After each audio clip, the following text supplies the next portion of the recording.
kwenda tu kwenye uwazi na ukweli kwamba Simba katika mikakati wao wa kwenda kulisakama lango wanacheza pasipokuwa na malengo, wasipokuwa na uhakika wa kufika katika eneo la mwisho na kwenda kuwa accurate kwenye kumalizia nafasi.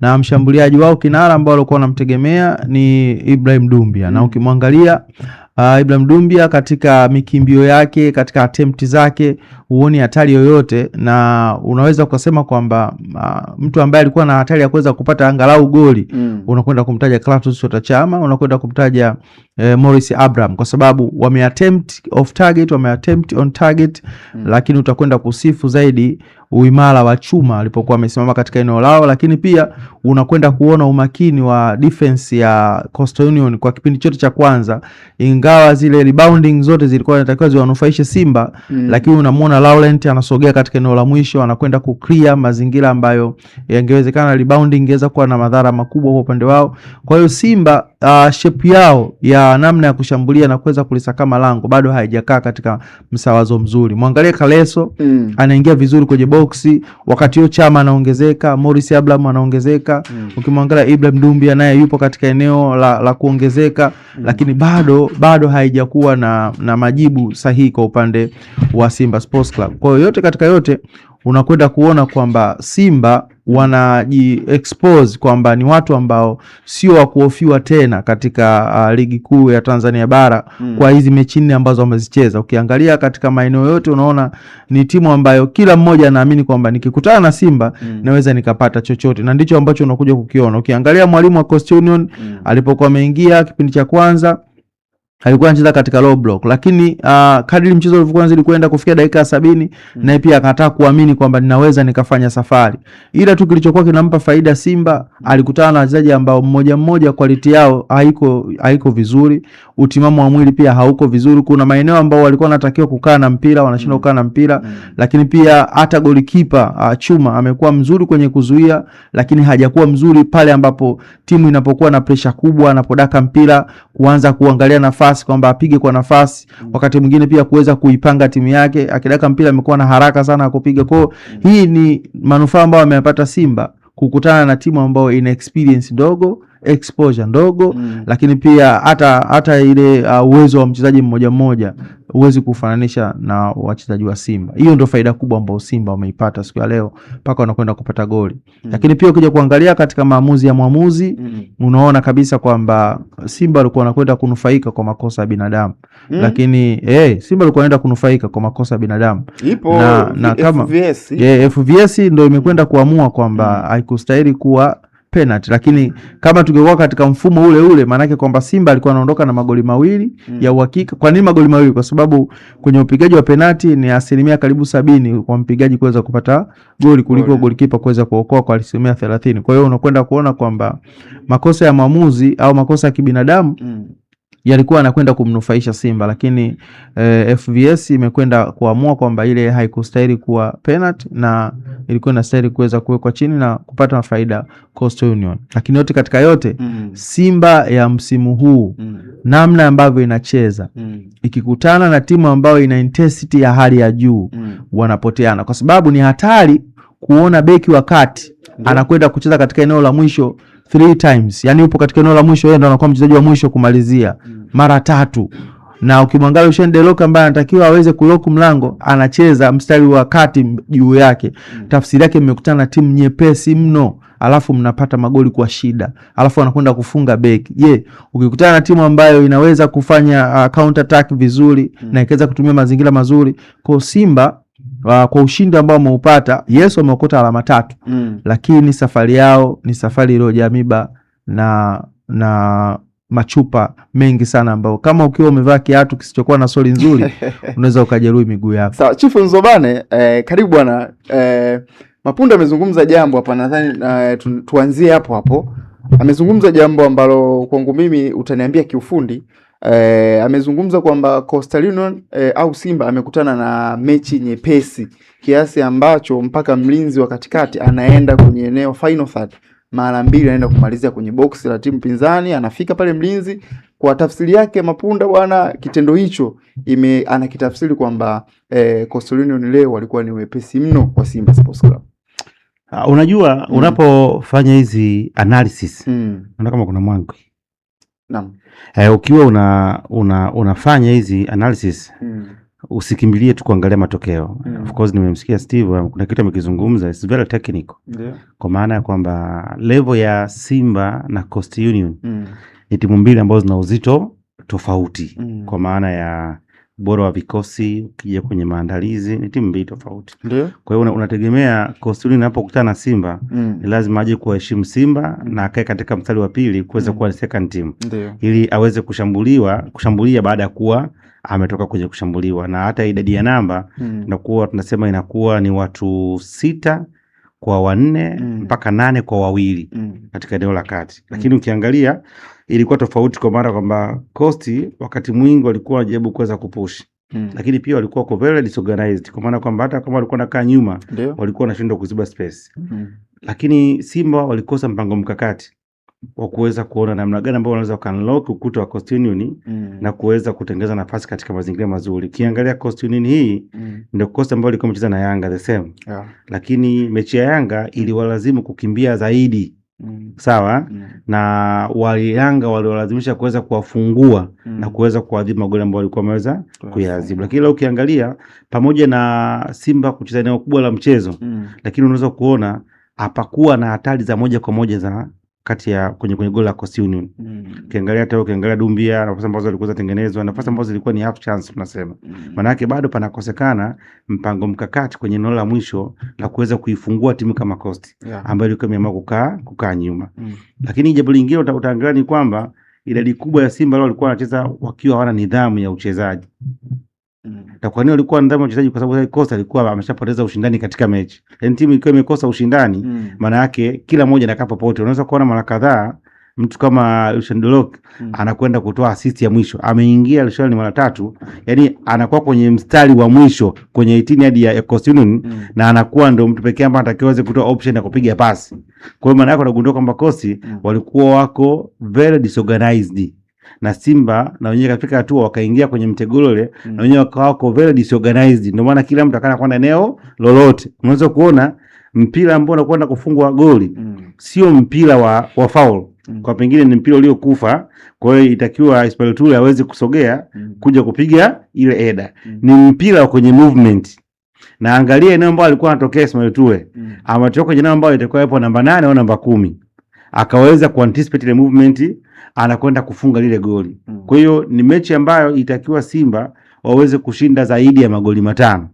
Kwa sababu kutana timu ambayo ilikuwa iko very disorganized. Wote ambao walikuwa wamekaa nyuma, sisi tukio tunabutua. Unaelewa? Kwa hiyo maana yake ni kwamba Coast hawakuwa na game plan nzuri, lakini Simba naye hakuwa na game plan nzuri. Ni game plan au uwezo wa wachezaji? Si uwezo wa wachezaji, ni game plan. Kwa sababu game plan ndio inategemeana na level ulionayo. Kwa maana kwamba Coast wangeweza kukaa nyuma. Lakini tukipata mpira nini tunafanya? Tunapata mpira nyuma nini tunafanya? Kumheshimu mpinzani hiyo inakuja automatically kwamba uwezi kubishana na Libase, uwezi kubishana na Anteteura, uwezi kubishana na Mpanzu. Ikitokea nafasi 1 against 1v1, yeye ana opportunity ya kuweza kupita. Kwa hiyo itatulazimu tu tunalicover ya watu watatu. Kwamba aende namba 2, akipita aende mwingine na mwingine. Kwa hiyo tunaamua kukaa nyuma. Sasa je, baada ya kupata mpira nini tunafanya? Sio unaelewa? Yaani okay, tushanyang'anya mpira tunafanya. Kipindi cha kwanza Coast wamefika kwenye lango la Simba mara ngapi? 0 on target, 0 off target. Unaelewa? Kipindi cha pili wamefika mara ngapi? Around kama mara moja. Sasa unaweza kwa dakika 90. Maana yake timu ilikuwa katika mpango mzuri wa kuweza kushambulia. Lakini je, katika mazingira hayo Simba ameweza kunufaika vipi na hayo mazingira? Kwa hiyo ni kipimo cha kuonyesha kwamba kumbe unaweza ukapishana na Simba na bado wasikupatie madhara. Na hii inakwenda kupelekea timu nyingine zishindwe kuiogopa Simba. Na hii itafanya kila mechi ya Simba iweze kuwa ngumu. Na baadaye inakuja Simba inakamiwa. Sio unaelewa? Kwa sababu kila mtu anakuja, si anakuweza? Unajua mechi ya juzi Yanga na JKT ndio. Kwa aliangalia mchezo. Manake mechi inayofuata uwe dawe Dodoma Jiji, uwe dawe Pamba. Hakuna mwenye uthubutu ambaye sababu inaweza kukupushana nani? Anaenda kupushana na Yanga. Kwa hiyo unaipunguzia Yanga pressure. Kwa hiyo unaingia kwenye low block. Yaani mechi ishaanza ushafungwa. Ukishaka kwenye low block, maana kwa timu nzima iweze kusogea. Kwa hiyo naiona hatari ya Simba wakizoeleka kwa haraka. Na silaha ambayo alikuwa anaitumia ni Libase Gwe. Watu washakujua namna kuicheza. Anakosa support. Unaelewa? Yeah. Matokeo anapiga mpira ambayo inakuwa ina madhara, lakini pia kasi ya Chama haiwezi kusupport. So mtu pekee ambaye anatakiwa aweze kusupport kwa basi alikuwa ni Chama au nani yule Morris Abraham. Yeah. Lakini angalia movement za Libase na anapokuwa Chama na Morris. Angalia the end product ambayo mpenda kutokea. Huwezi kuona kitu kitokea. Kwa maana yake nafikiri mwalimu wa Simba ana kazi ya kufanya.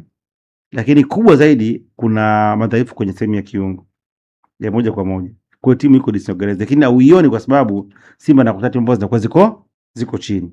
Kwa hiyo wanamtumia Nathan na Chichilambo. Lakini yuko much more volatile. Anahama kwenye eneo.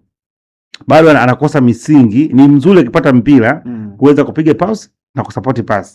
Lakini kuna mipaka ya kwenye maeneo.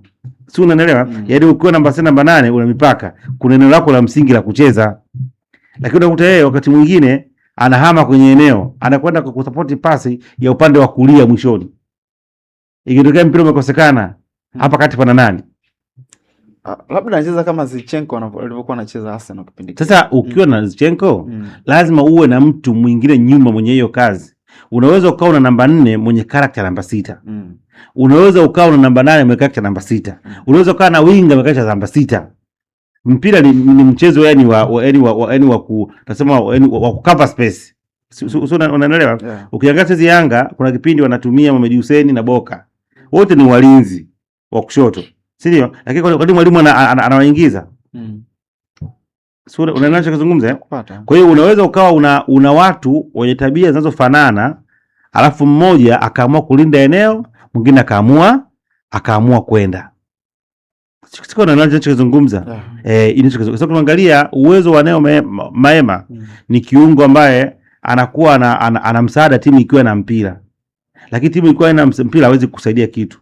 Hawezi kukaba, hawezi kufanya tackling, sawa? Hawezi kufanya disturbance na ana kasi ya kwenda kupressurize mtu. Manake tukiwa hatuna mpira, obviously usitegemee Maema anaweza akaiba mpira unless amkamate mtu afanye foul. Si unaelewa? Ila kama palikuwa pana Kagoma Yusuf, alafu unakuwa una Nathan Chichilambo, unaweza kuwatumia wote wawili. Kwa tukiwa katikati hapa, tunajua Kagoma kwa tabia sio mzuri wa kutembea, analinda eneo. Wewe na Nathan una uwezo mzuri wa kumove. Nenda sasa. Sasa ndio unamuona akiwa kushoto, akiwa kulia. Ni kama unaona Yanga Max pamoja na Duke Abuya na Mudathiri haya. Muda ambao unamuona Max yuko volatile anatembea, Duke alikuwa yupo kwenye eneo analinda. Kwa hiyo lazima uone mtu ambaye atakuja kuwalinda hawa walinzi wakati. Yeah. Sasa Chief, nataka nijue sasa, umezungumza vizuri mno. Jambo ambalo la msingi kwa ulivyotazama sasa, tatizo hasa kubwa ni lipi? Kwa maana tumeona timu ikikutana na timu ambazo haifanyi chochote, wanashindwa nao kufanya chochote kwenye eneo la kushambulia. Hasa hapo wakulaumiwa ni kocha, wachezaji. Kwa sababu umezungumzia game plan, moja kwa moja inaenda kwa kocha. Je, kama kocha anaweza akawa na game plan nzuri, je, wale wanaenda kuimplement hiyo game plan watakuwa na shida? Shida ni ya mwalimu. Ni ya mwalimu mwenyewe. Mimi nikiangalia Simba, shida ni ya mwalimu Steve Barker. Watu wengi ambao hawezi kuliona. Kwanza ana wrong selection ya wachezaji kutokana na opponent anayokutana naye. Jambo la kwanza. Cha pili, ameingia kwenye pressure ya kutaka kuwathibitishia watu wachezaji waliowasajili wana uwezo wa kuchezea Simba wakati hawako tayari. Unaona kile ambacho kinafanyika Yanga sasa kwa kinaziki. Yeah. Wanafika kwa upande wa Yanga kwamba hawa watu hawana utimamu. Ameongea leo mwalimu kwamba Ziki ipo kwenye 4 ya 10 ya utimamu. Kwa hiyo siwezi kumtumia kwa sababu akupata nafasi ya pre-season, na kumtumia inaweza ikahatarisha afya yake, lakini pia inaweza ikaharibu system ya timu. Na ninachozungumza, ukimwangalia nani Kalesta hayuko tayari kwa intensity ya juu ya kucheza timu. Ukimwangalia Dumbia hayuko tayari kuendana na rhythm ya timu. Ila kwa sababu umewasajili unalazimisha uweze kuwatumia. Na leo hii palikuwa pana mkakati wa kutaka lazima Dumbia afunge kama ulikuwa umeangalia game cha kwanza. Hii pengine kuweza kumtoa kwenye nini? Kwenye pressure. Lakini unapotaka Dumbi afunge, in which plan? Sio, unaelewa sijui. Kwa hiyo mimi nimeona mwalimu ana changamoto, lakini bado hajaulizwa maswali magumu ambayo watu watakwenda kuona changamoto yake. Yaani akiendelea hivi anavyocheza, kuna siku utakuja kunielewa. Lakini Simba iko disorganized, haichezi kitimu. Kwa moja mwalimu anaingia kwenye lawama. Angalia position ya Ismail Toure, muangalie Shenderok anapocheza, muangalie na Mema anapocheza, muangalie mlinzi Mligo anapocheza na wengine, utagundua kwamba kuna shida. Timu haina balance. Alafu timu inakwenda ina makundi mawili. Sehemu shambuliaji na sehemu ya ulinzi. Kati timu haiungi. Most of the players wanakimbilia kwenye space. Chama anakimbia pembeni. Moses anakimbia pembeni. Libasi pembeni. Kwa nini? Wanakataa manyewe amanambo yana conjunction, hawataki migongano. Sio kama umenoti kitu. Kwa hiyo nafikiri ni mwalimu. Mimi nafikiri mwalimu anaamini kwamba kikosi cha msimu uliopita kinaweza kumpa kitu bado. Kwa nafikiri mwalimu ni changamoto, ameshindwa kuorganize team kwa sababu kuna wakati lazima uweze kutumia wachezaji ulionao kwa wakati ulionao. Yaani unatumia material ulionayo kuweza kupata kitu unachokihitaji. Yaani of course ulitaka kuwa na Prado, imeshindikanika. Una paso. Basi zile kaza moja kwenye Prado, fanya kwenye paso. Kwako wewe ni mwalimu mzuri. Na ukimwangalia Steve Barker. Ni mwalimu mzuri, lakini yuko disappointed na kosa alichonacho. Ni mwalimu mzuri ila yaani kama leo utampata Baka ukamwambia unafurahishwa na usajili huu, atakwambia hapana. Yaani leo kama unampata Baka unakaa naye, bwana hebu tuongee very serious. Hii timu ilivyosajili msimu huu umelizika, atakwambia hapana. Sasa tuambie what next for Simba? Nini kinafuata sasa kwa haya yanayoendelea? Yaani kwa upande wa ligi no doubt ni mpinzani wa Yanga. Sababu Simba akacheza vizuri atashinda, acheze vibaya atashinda, kwa sababu ni timu kubwa, ina pressure kubwa na wachezaji wake, na msemo wangu kwamba ni wazuri wa kawaida. Yaani wachezaji wa Simba hawana ubora mkubwa, lakini sio compare na Coast, itakuwa ni kuvunjia heshima. Sio compare na Dodoma Jiji, itakuwa ni kuvunjia heshima. Sio compare na JKT, sio compare na Pamba. Kwa hizi timu hizi Simba hizi akiweka anachukua pointi na ana deserve kuchukua pointi. Sio, unaelewa? Lakini utakuja kuona kinachokuambia when it comes kwenye international competitions, Champions League, ndio utakwenda kuona anachokwambia ni kitu gani. Kama scenario itaendelea hii inayoendelea. Kama wakiendelea hivi unaona group stage. Wakiendelea hivi group stage unawaona kwa aina ya timu wanazo kukutana nazo zile wanaanzia Malawi. Alafu wanakuja then baada ya mechi ngumu ni ya kwanza ya Malawi. Ile ya pili mimi naona akipita hii mechi ya kwanza dhidi ya Malawi, ile mechi ya pili timu anatoboa. Malawi ndio ngumu kwa sababu Malawi anaweka mpira chini, alafu kuna talents nyingi. Malawi wagumu tofauti unafikiria. Na hata msimu uliopita Yanga nakumbuka ni timu ambazo zinajua yaani wanacheza kwenye nafasi. Unajua sisi tuna changamoto moja.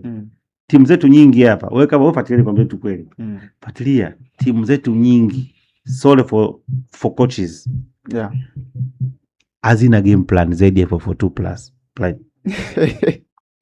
Sasa unanganya mtu yote. Fuatilia mechi zote za ligi, ni timu chache sana. Lakini wote wanacheza mtindo huu 442. Maybe ni wachezaji ambao tuko nao ndo wanaelewa. Sio wachezaji, sio rahisi kutengeneza system ya kucheza brother katika mazingira hayo. Sio laumu, pengine hata maandalizi ni kuiza leo hii timu za cup season wapi zinafanya nini? Sio rahisi yani. Kwa hiyo ukiangalia timu nyingine zote hizi, yaani nimekwambia ukichukua timu ya Mwandege Boys au Vikindu Boys wanavyocheza na timu za ligi ni the same. Utofauti kwamba tu hawa wana mazoezi.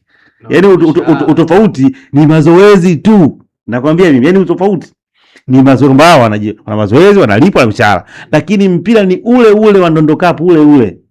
Yaani ukitaka ujue Simba anaweza kana mapungufu. Yanga kana mapungufu. Ana mapungufu. Hakuna timu inaweza kutumia mapungufu.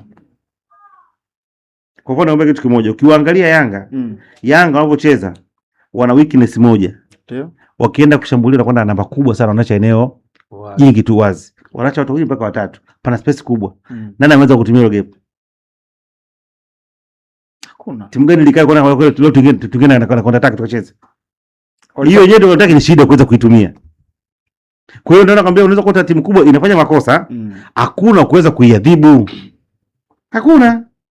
Sasa maana hiyo ni task ya walimu. Kama mfumo unabitiwa na mfumo. Sio wachezaji. Yaani mimi naweza kana na timu yangu ya wachezaji wadogo.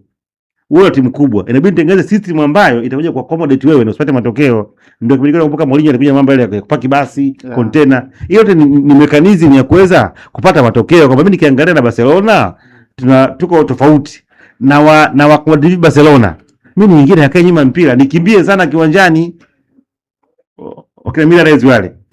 Tukafanikiwa Chelsea, tukapata matokeo. Tuko na Di Matteo tunachukua ubingwa wa Ulaya na Bayern Munich katika mazingira ambayo kila mmoja anajua Chelsea sio favorite kwa kuchukua matokeo. Ndio. Lakini ile ambayo inakwenda kuamua pale ni approach ya mchezo. Nicho tu basi. Sasa je, mara ngapi umeona timu zetu zikinufaika na makosa Simba na Yanga? Ni mara chache sana. Maana yake ni nini? Labda inawezekana daraja za hizi timu. Wala sio daraja. Homework hazifanyiki. Natamani siku ingewezekana ungeenda kwa timu moja wakiwa wanajiandaa na hizo mechi wanaongeaga nini? Sisi wavunjie heshima walimu. Nishakumsikia mwalimu mmoja alisema kwamba yeye unapoanza msimu mechi za Simba na Yanga anazitoa kwa maana washafungwa. Unaelewa sasa? Wanachozungumza. Kwa kipindi mwalimu Ahmed Ali alianza kufanya homework. Huyu mwalimu wa JKT kwa kipindi alianza kufanya homework. Na akaja naona kama akaja kuna mwingine tu Amani Josia. Sasa yuko Mashujaa. Na yeye alianza kufanya homework. Yaani unamwona mwalimu yani kama kuna kitu anakitafuta kwenye mechi. Na yeye nafikiri naye hivyo. Kwa hiyo mwalimu Baraza alikuja hivyo. Kwa hiyo sasa sisi tunaangalia na anakimbia sana, weka kulia, weka kushoto twende. Sawa, Chief, tumalizie na viwango vya waamuzi kwa sababu mara kadhaa ulikuwa unanukuliwa kwamba waamuzi wetu wanakuwa na shida. Quality yako kwenye mchezo wa leo unaleti vipi waamuzi? Kwa sababu tumeona baadhi ya maamuzi Simba alikuwa tayari, Mapunda amezungumza, alikuwa tayari kashapewa penalty lakini kwa mujibu wa au kwa msaada wa teknolojia tukaona namna gani ambavyo Simba akawa. Mimi shida yangu moja tu. Kwanza maamuzi leo nampongeza kwa sababu kajitahidi. Yani kuficha hisia na vitu vingine. Kajitahidi ingawa alikuwa na weakness, lakini sio kwa kikubwa. Yani mimi shida yangu ni moja. Yani maamuzi unapoingia kwenye mechi ya Dodoma Jiji dhidi ya JKT, yanatakiwa uingie hivyo kwa mechi ya Dodoma Jiji dhidi ya Simba na Yanga. Hujanielewa? Yani unapokwenda kucheza mechi kati ya Namungo na Pamba, akili unayoingia nayo kwenye maamuzi ingia nayo hiyo kwenye mechi ya Yanga na Pamba, lakini iko tofauti. Yani inapotokea mechi ya Simba Yanga na timu nyingine, maamuzi anaingia na yeye kama shabiki akitaka Simba na Yanga wapate matokeo. Yani anaingia pale tayari na ushindi. Unapatikana vipi? Lakini nasikia kwamba hata hao wanaowapangia hizo mechi kwenye hiyo mechi ya kwanza umeitaja wanapewa pesa tofauti na hiyo mechi ya pili ambayo umeizungumza. Yani kwa mfano mechi sasa Simba kupewa hela tofauti. Kuna fakta nyingi. Mimi lengo ni kwamba ndani siku ni mwene muamuzi ambaye atakuwa tayari kuwa fair kwa asilimia kubwa, kwamba kama ni sehemu Simba Yanga amekosea, weka amekosea. Kama kuna sehemu anatakiwa apewe, mpe ni stahiki yake.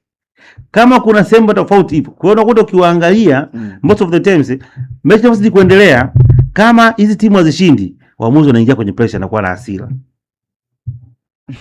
Na kuhakikishia ingekuwa ile dakika ile mechi ni 0-0, alafu Mpanzu amejiangusha vile, tungeongea mengine hapa kwamba hata teknolojia ingepigwa chini. Unasema kuzungumza, tungeongea vitu vingine.